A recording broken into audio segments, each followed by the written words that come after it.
nó nhập cái nhu đá nữa cái nhu đá đây nó này nhu đá cho lo phải bị cái gì nữa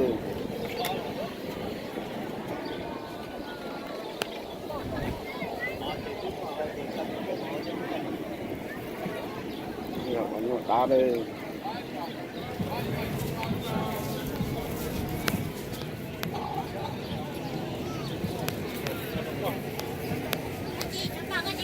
오마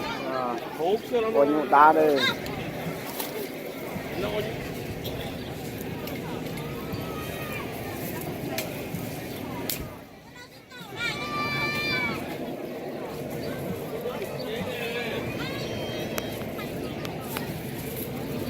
nó cái trông khơi cầu đi nó cả mua lâu sử dụng ok để thiết cái trông hàng nơi cho tận nó cho tận nó không lì mấy gì gì không mỏ gì không lì này không này từ giờ ra ai cũng mỏi cho tao cú rồi có bé không mà giờ cũng mới không mà các bạn nhà tàu à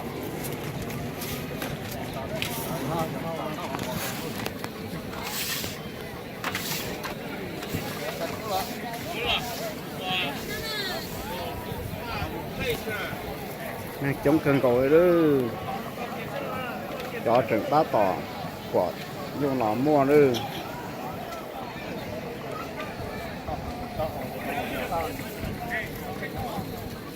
của nó ở hậu chống cân còi đó chống cân còi thế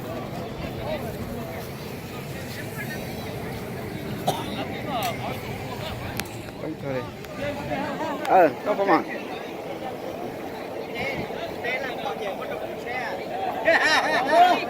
gì?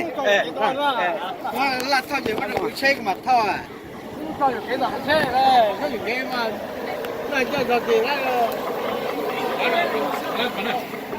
Mua thì lấy cái đồ đó, nó khổ nữa.